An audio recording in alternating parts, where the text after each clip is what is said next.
Hey guys, it's been a while. We had a weird spring break and then all of this going on, so I just wanted to touch base with you. I have graded your week 7 and week 8 discussions. Let's talk about them for a little bit.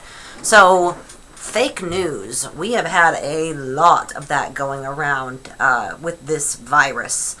And so, think about your topics. Think about the topics that you have done. And have you guys seen anything of the fake news? And you guys really had some, clearly you're able to pick up on, what's fake news and what's not. But what are some things you've seen? Have you seen anything blatant, with the fake news with the coronavirus? And what does that do?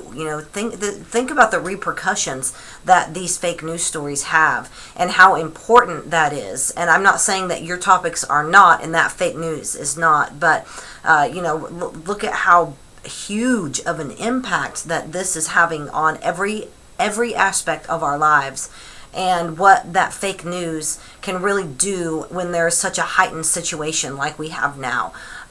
So I am curious, and I really would welcome your emails on that, and to kind of further that. And so with the MLA formatting, I mean, that post, I get it. I mean, all of the answers are kind of similar, and they were meant to be, because there's only really one answer on how MLA format is used. And so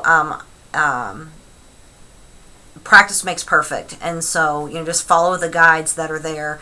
And, it's clear that you guys are all fully aware that, one of the main reasons is to attribute the source. And so people know, hey, I'm not trying to say I wrote this, somebody else did, I'm using their works. And so that's what we're going to be getting going on is, how we're going to use that, how we're going to paraphrase, how we're going to summarize, and how we're going to quote.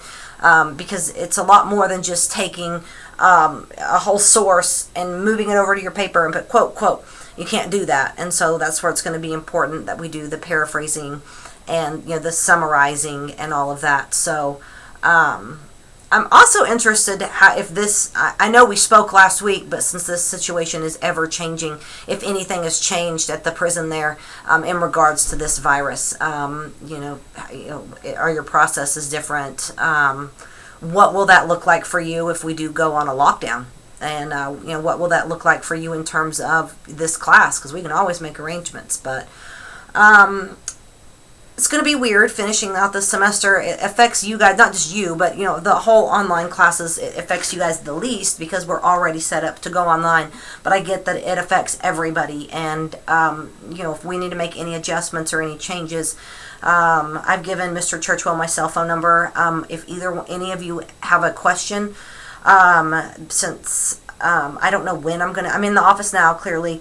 I don't know if that's going to change. There's just so many factors up in the air. But if any one of you have a question, I do not mind David calling me to ask me that question.